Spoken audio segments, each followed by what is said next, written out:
ಎಲ್ಲರಿಗೂ ನನ್ನ ನಮಸ್ಕಾರಗಳು. अस्सलाम वालेकुम रहमतुल्लाहि बरकातहू.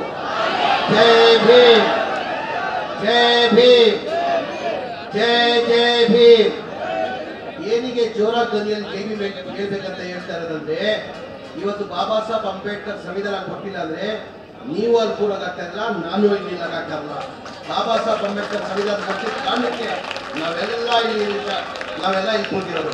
ನಮಗೆಲ್ಲ ಗೊತ್ತೇ ಇದ್ದಂಗೆ 2014ರಲ್ಲಿ ಬಿಜೆಪಿ ಸರ್ಕಾರ ಬಂದಾದ್ಮೇಲೆ ನಮ್ಮ ರಾಜ್ಯದ ಕೇಂದ್ರದ ಮಂತ್ರಿ ಅನಂತ್ ಕುಮಾರ್ ಹೆಗಡೆ ಅವರು ಕೇಂದ್ರದಲ್ಲಿ ಮಂತ್ರಿ ಆಗಿದ್ರು. ಅವ್ರು ನೇರವಾಗಿ ಏನಂದ್ರು, ಕರ್ನಾಟಕದಲ್ಲಿ ಬಂದು ಒಂದು ಪ್ರೆಸ್ ಮೀಟ್ ಮಾಡಿ ಒಂದು ಪ್ರೆಸ್ ಅಲ್ಲಿ ಹೇಳಿದ್ರು, ನಾವು ಬಿಜೆಪಿ ಸರ್ಕಾರ ಬಂದಿರೋದೇ ಸಂವಿಧಾನ ತೆಗೆಯಬೇಕಂತ. ಇವತ್ತು ಸಂವಿಧಾನ ಇಲ್ಲ ಅಂದ್ರೆ ನಾವಿಲ್ಲಿ ಕೂರಕ್ಕಾಗ್ತಾ ಇತ್ತಾ? ನಾನು ಇಲ್ಲಿ ಇಲ್ಲಕ್ಕಾಗ್ತಾ ಇತ್ತಾ? ಬಾಬಾ ಸಾಹೇಬ್ ಅಂಬೇಡ್ಕರ್ ಸಂವಿಧಾನ ಕೊಟ್ಟಿದ್ದ ಕಾರಣಕ್ಕೆ ನೀವೆಲ್ಲಿ ಕೂತಿರೋದು, ನಾವೆಲ್ಲ ಇಲ್ಲಿ ಕೂತಿರೋದು, ನಾನು ಇಲ್ಲಿ ಇಟ್ಟಿರೋದು. ಹಾಗಾಗಿ ಜೋರ ಧ್ವನಿಯಲ್ಲಿ ಜೈ ಭೀಮ್ ಇರಬೇಕು.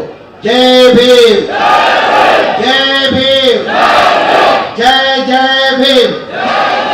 ಎಲ್ಲರಿಗೂ ನನ್ನ ನಮಸ್ಕಾರಗಳು. अस्सलाम वालेकुम रहमतुल्लाहि बरकातहू. जय भीम, जय भीम, जय जय भीम. ಏನಿಗೆ ಜೋರ ಧ್ವನಿಯಲ್ಲಿ ಜೈ ಭೀಮ್ ಹೇಳ್ಬೇಕಂತ ಹೇಳ್ತಾ ಇರೋದಂದ್ರೆ, ಇವತ್ತು ಬಾಬಾ ಸಾಹೇಬ್ ಅಂಬೇಡ್ಕರ್ ಸಂವಿಧಾನ ಕೊಟ್ಟಿಲ್ಲ ಅಂದ್ರೆ ನೀವು ಅಲ್ಲಿ ಕೂಡಕ್ಕಾಗ್ತಾ ಇಲ್ಲ, ನಾನು ಇಲ್ಲಿ ನಿಲ್ಲಕ್ಕಾಗಲ್ಲ. ಬಾಬಾ ಸಾಹೇಬ್ ಅಂಬೇಡ್ಕರ್ ಸಂವಿಧಾನ ಕೊಟ್ಟಿದ್ದ ಕಾರಣಕ್ಕೆ ನಾವೆಲ್ಲ ಇಲ್ಲಿ ಕೂತಿರೋದು. ನಮಗೆಲ್ಲ ಗೊತ್ತೇ ಇದ್ದಂಗೆ 2014ರಲ್ಲಿ ಬಿಜೆಪಿ ಸರ್ಕಾರ ಬಂದಾದ್ಮೇಲೆ ನಮ್ಮ ರಾಜ್ಯದ ಕೇಂದ್ರದ ಮಂತ್ರಿ ಅನಂತ್ ಕುಮಾರ್ ಹೆಗಡೆ ಅವರು ಕೇಂದ್ರದಲ್ಲಿ ಮಂತ್ರಿ ಆಗಿದ್ರು.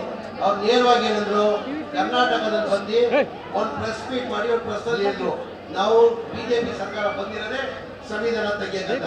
ಇವತ್ತು ಸಂವಿಧಾನ ಇಲ್ಲ ಅಂದ್ರೆ ನಾವಿಲ್ಲಿ ಕೂರಕ್ಕಾಗ್ತಾ ಇತ್ತಾ? ನಾನು ಇಲ್ಲಿ ಇಲ್ಲಕ್ಕಾಗ್ತಾ ಇತ್ತಾ? ಬಾಬಾ ಸಾಹೇಬ್ ಅಂಬೇಡ್ಕರ್ ಸಂವಿಧಾನ ಕೊಟ್ಟಿದ್ದ ಕಾರಣಕ್ಕೆ ನೀವೆಲ್ಲಿ ಕೂತಿರೋದು, ನಾವೆಲ್ಲ ಇಲ್ಲಿ ಕೂತಿರೋದು, ನಾನು ಇಲ್ಲಿ ಇಟ್ಟಿರೋದು.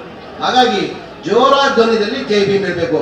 ಜೈ ಭೀಮ್, ಜೈ ಭೀಮ್, ಜೈ ಜೈ ಭೀಮ್.